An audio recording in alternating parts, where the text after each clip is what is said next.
This is a Reconstructionist radio production. Please visit chalcedon.edu to download this book in PDF. The One and the Many by R.J. Rushdoony.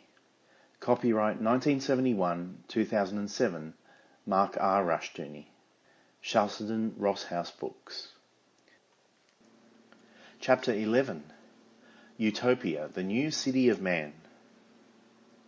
Section 1. Humanism and Utopia. The Renaissance, the Enlightenment, Romanticism, and every other movement of the modern mind have one common characteristic: anti-Christianity. As Santillana observed of early and later Renaissance figures, quote, "What came under criticism was the central dogmatic complex built around original sin, inherited corruption, and divine atonement." The humanism which had saturated the Church manifested itself in numerous ways. When Nicholas of Cusa, born 1401, dreamed of reconciling Christianity with Mohammedanism, he was simply applying the logic of the age. Paracelsus, 1493 to 1541, saw a great becoming unfolding itself in man. As Santillana wrote, quote, "The religious emotion of Paracelsus centres on growth and delicate unfolding from the womb of time. He teaches respect for the divinely appointed moment, for the hour of God, that the physician alchemist alone can discern.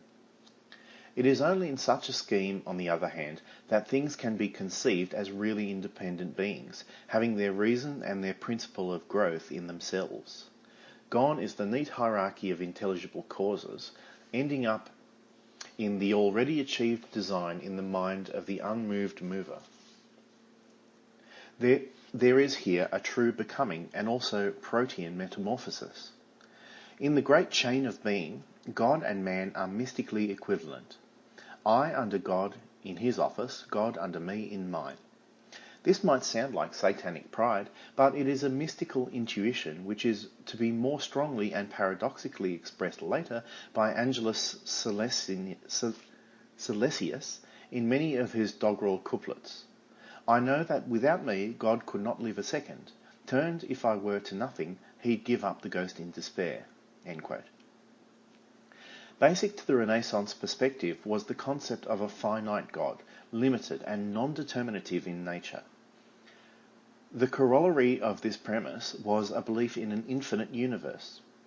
As Giordano Bruno, 1548 to 1600, wrote, quote, "I hold the universe to be infinite, as being the effect of infinite divine power and goodness, of which any finite world would have been unworthy." End quote. The reference to infinite divine power met the requirement of logic and science. The infinite universe was the product of an infinite divine power. A source or cause commensurate with its effect. But beyond this formal presence, the divine power had no role. With some, it was absorbed into its effect. With others, as with later deism, it remained as a now obsolete cause. An infinite universe means that man, the crown of the universe, is infinite also. Renaissance man saw himself as a new God in process of becoming. Chapman's Bussy d'Amboise felt shock at the realization that he could die and was dying. Quote, "Is my body then but penetrable flesh, and must my mind follow my blood? Can my divine part add no aid to the earthly in extremity?" End quote. In any other era, for a man to express amazement at his mortality would be ridiculous. In this Renaissance play, it is thoroughly credible and in keeping with the temper of the day. The Bussy d'Amboise type man of the Renaissance has been accorded the veneration his philosophy called for. His genius has been the subject of adulation, and his egoism has been taken at face value. A telling example of this is the pathetic and impotent figure of Leonardo da Vinci. A chronic dabbler and procrastinator, Leonardo found it difficult to finish anything. His notes occasionally record good observations, his jotting of the comments of wiser men, but he was unable to bring these gleamings to focus. His one area of real ability was painting, or more accurately drawing, but here his total production was limited and haunted by the spectre of his weakness and impotence. But because of his singular avoidance of any personal religious expression, this man has been especially highly esteemed, although, amusingly, the experts find it difficult to establish what was great about him. But Renaissance man being by self-definition a species of divinity, it was impossible to regard his actions as folly. What had been folly was now tragedy. The dramatic concern for tragedy, most notable in England, is a telling illustration of this fact. Chapman's Bussy d'Amboise is one of many examples, more explicit than most. For a man's divine part to follow his blood into death or disgrace was tragedy now, not sin or folly. The Renaissance also planted the seeds of romanticism. If a man is a god, then his loves must be godlike. As a result, the Renaissance poet converted his love into a goddess, the divine Laura, Cynthia, or Jane. Thus, Michelangelo could declare, quote, "The power of one fair face spurs me to heaven," end quote, in a sonnet, and of his love-filled thinking he could add, quote, "My conceptions high become divine," end quote. The woman he called fair lady, proud and heavenly, a description made necessary by his own self-exaltation, for how can a man shot through with Neoplatonist divinity love anything other than a woman who is heavenly or divine? Later, Shelley and Byron were to call every slut they took up with a goddess, until they left her, when she became a witch. A witch, after all, represents a kind of supernatural power also. Shakespeare, in his sonnets, equates his love's favour, and there are indications that both a man and a woman were the objects of his love, with a religious experience which lights up his life and makes him rich. Sonnets 29, 30, 66, 106 and others reveal this plainly. Another aspect of man's new divinity was utopianism. Christian orthodoxy produces no utopian dreams or plans.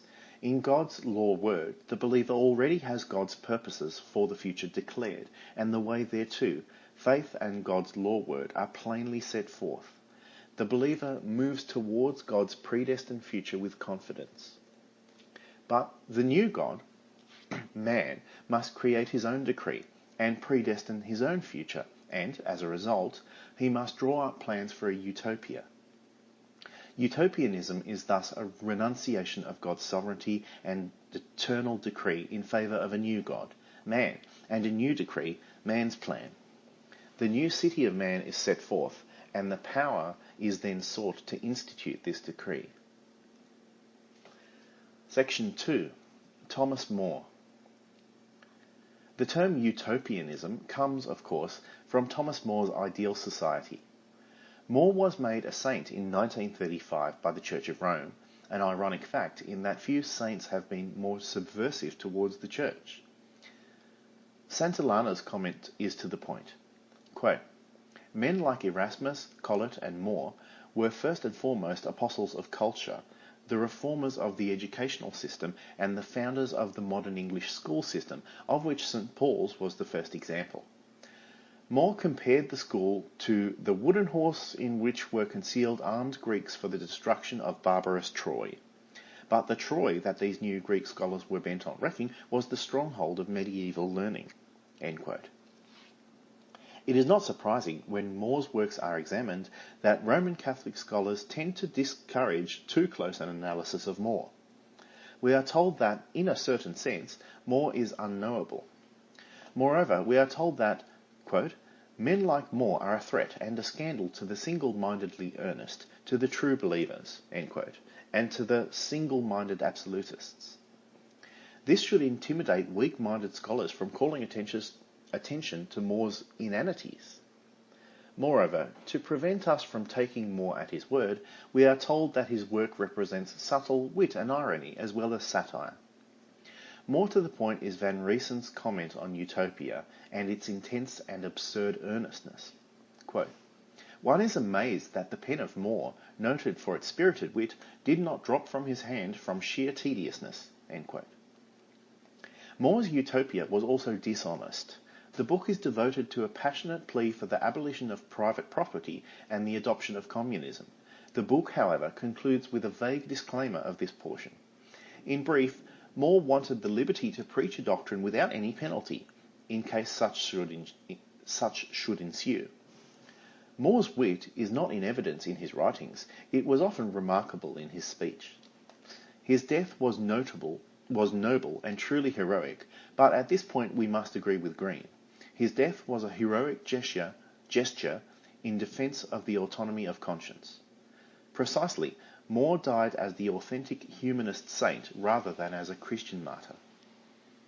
More's Utopia is clearly anti-Christian as well as hostile to the Church. For More, the normative is derived not from God but from nature. In Utopia, they define virtue to be a life ordered according to nature. The phrase is derived from Cicero's De Finibus, Book 4.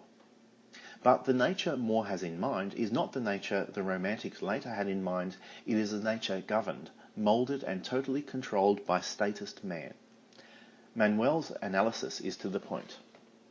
The order of happiness is within human capacity, but it is not innate. Thus, utopian man is not natural, he has been fashioned by institutions, but the result is not unnatural since the founders of Utopia utilized benign instincts and repressed harmful ones through education and the dictates of the law. In contrast to our contemporary absorption with the problem as a major source of dolorous psychic disturbance, the utopian conception of repression envisages a process that is neither very painful nor very complicated. As a consequence, the social environment in which every newborn utopian first sees the day is uniformly pleasurable, and his whole existence will be passed in the same mild emotional climate. Tranquility is the highest good. Since only moderate pleasures are deemed to be pleasures at all, there is nothing to disrupt the order of calm felicity once it has been instituted, as long as the world endures. More's Utopia is not even subject to the natural decay that Plato considered inevitable for his republic." End quote. More was thus a very modern figure. His God and nature was the state, man's recreator, preserver and providence. More absorbed man into a totally immanent one, the state. Thus unity was for him the supreme virtue, and serenity in that oneness. His utopia was a communist regime in which man was manipulated into place, and the thought of any division in terms of religious faith was anathema. In terms of this, More's hatred of anything that made for separatism was intense. Himself hungry for wealth, he hated wealth in others. In his Utopia, he wrote of gold, quote, "But they make chamber pots and other common vessels for both their dining halls and homes out of gold and silver." End quote. From this passage, Lenin derived his famous idea of using gold to build public urinals in the Marxist Utopia. But what of More's own death for autonomy of conscience? How does this jibe with his totalitarianism?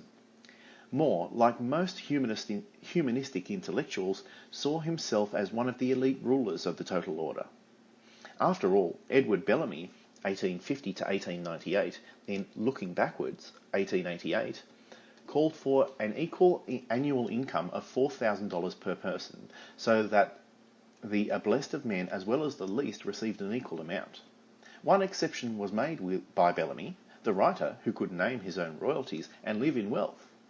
More denied the citizens of Utopia the right to treat religion seriously enough to divide over it, but he retained the right for himself to die for conscience' sake.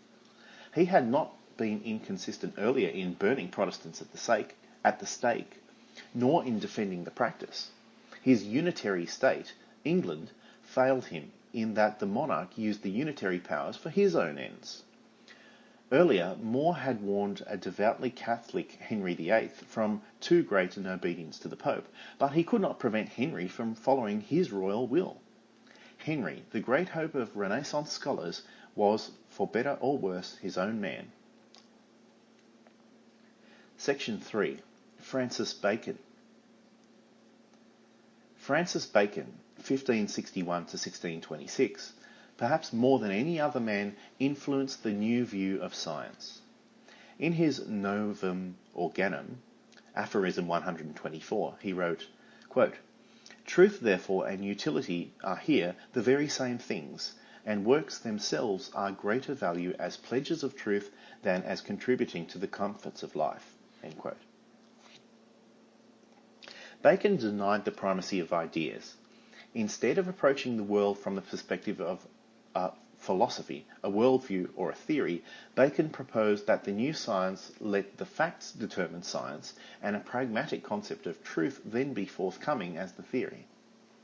Bacon's position, the priority of factuality and the pragmatic standard of truth, represented no less a philosophy than the scholasticism he opposed. Plato had held to the priority of the idea.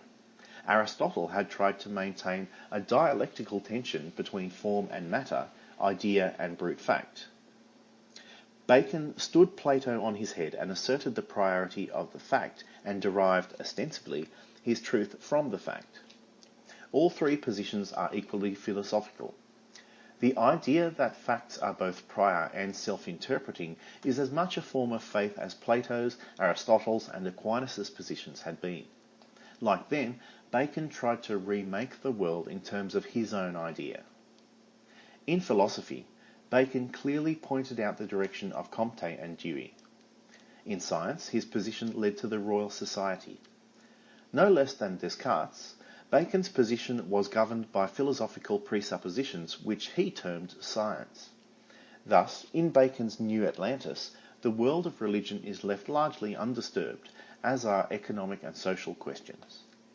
Bacon was not interested in the communistic extravagances of other utopians. His hope for man's future rested in science, or more accurately, in a state-controlled science. Bacon was, in fact, clearly critical of More's morality, speaking critically of, quote, "a feigned commonwealth where the married couple are permitted, before they contract, to see one another naked." End quote. The heart of Bacon's Utopia was Solomon's House, the college of the state scientists, a state-created and state-controlled scientific body.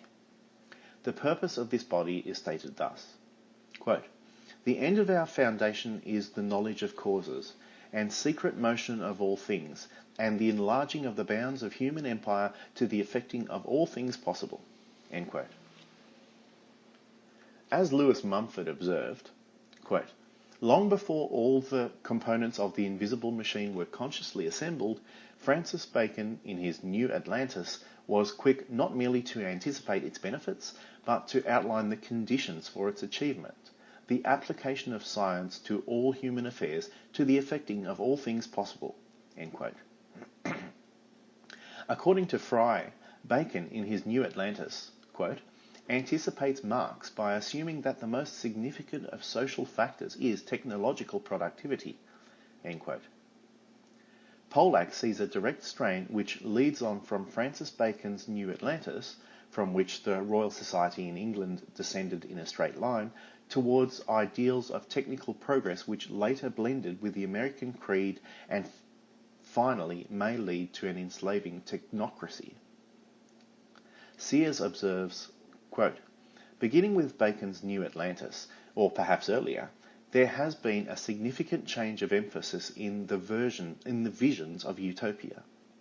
The older writings, as we have noted earlier, concerned themselves heavily with moral and political factors. Gradually, there has been an increasing preoccupation with man's ability to manipulate his environment and rely upon technological devices. At one extreme, this has resulted in the absorbing faith in science as a guarantee against any emergency we may create for ourselves. At the other, there has developed an impressive literature of satire and disillusionment, at least some of whose writers are better versed in science than the uncritical optimists." End quote. These discerning comments help to bring to focus a central aspect of Bacon's utopianism and of a great strand of thought after him. The one great one is now totally imminent. It is mankind organised as the state, its instrument in issuing a new ultimate decree. A new predestination for man and nature is technology and science. Science is thus cast into a messianic role and becomes progressively basic to utopianism. Section 4. Campanella. Tommaso Campanella, 1568 to 1639, a Dominican monk more interested in physics than in theology, was, in his City of the Sun, still more concerned with politics than science, although the scientific aspect was present. Andrews wrote of City of the Sun, quote, "It formulated for the first time a complete socialistic system on a scientific foundation, and, in France especially, furnished a model for later ideal communities." End quote. In Campanella's ideal order, all things are socialized or communized, including marriage, which is completely governed by the state in terms of scientific breeding. The historic biblical pattern of marriage is condemned, as is private property, as leading to self-love. But when we have taken away self-love, there remains only love for the state. Crime is abolished by abolishing traditional marriages and private property. Quote, "Moreover, the race is managed for the good of the commonwealth and not of private individuals, and the magistrates must be obeyed. For children are bred for the preservation of the species and not for individual pleasure, as St. Thomas also asserts." And quoted later, "And thus they distribute male and female breeders of the best natures according to philosophical rules." End quote. And why not? For Campanella said, quote, "The world is a great animal, and we live within and we live within it as worms live within us." End quote. Campanella was, curiously, imprisoned by the state and defended by the church. The King of Spain imprisoned him for 27 years. Pope Urban VIII defended him and later gave him refuge for a time. The basic form of utopianism was now shaped for modern man to apply to the social order. The state, or better, the scientific socialist state, is the great and ultimate order, the order of unity and man's saviour. Because the one is now totally immanent, there is no escape from its truth, nor appeal against it. Truth being incarnate and present in the form of the state, man in any conflict with the state can only be evil.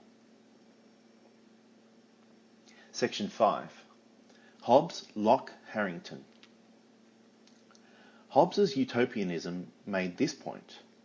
Thomas Hobbes, 1588 to 1679, wrote his Leviathan, as a vindication of the absolute rights of whatever government happens to be in power. The state incarnates true order. In Hobbes's words, "The law of nations and the law of nature is the same thing. The state comprehends all orders, so that, quote, a church such a one as is capable to command, to judge, absolve, condemn, or do any other act, is the same thing with a civil commonwealth." End quote. Nothing can exist outside of this one, the state. The great condemnation of heresy for Hobbes was that it is, quote, a private opinion, obstinately maintained, contrary to the opinion which the public person, that is to say, representative of the Commonwealth, hath commanded to be taught. End quote. Moreover, quote, heretics are none but private men that stubbornly defend some doctrine, prohibited by their lawful sovereigns. End quote. The state in Hobbes's order is the only good. Man is virtually nothing. Hobbes brings us to the brink of total environmentalism. John Locke placed man within that realm by his psychology. Locke, 1632 to 1704, in his An Essay Concerning Human Understanding, with his tabula rasa concept, reduced the mind to a passive blank sheet on which an elite planner or teacher could write the future. Man was now a passive creature, acted on rather than acting, and the state became progressively the active creating agent.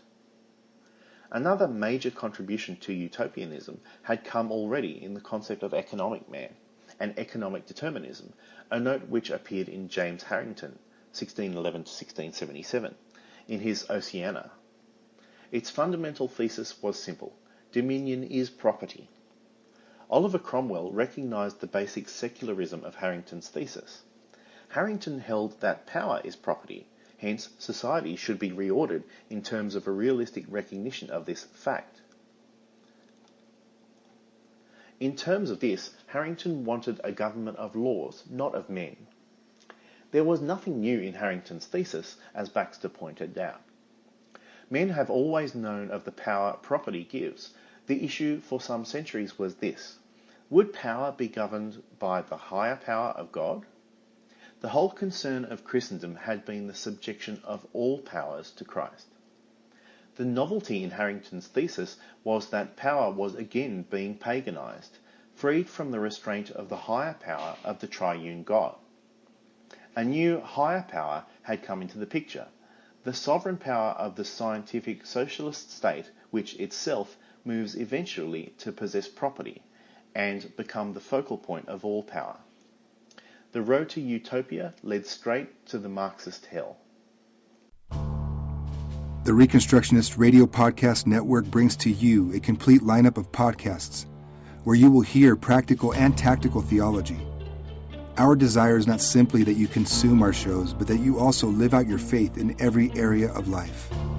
We can talk all day long about these things, but if we fail to put them into practice, then we fail as ambassadors of Jesus Christ our King. Subscribe now to your favorite Reconstructionist Radio Podcast Network shows, or you can subscribe to the Reconstructionist Radio Master Feed, where all of the content we produce, including the audiobooks and audio articles, will pop up as soon as they are available. And don't forget to visit reconstructionistradio.com to volunteer as a narrator or to partner with this ministry financially. May the Holy Spirit stir you into action for Christ and His kingdom.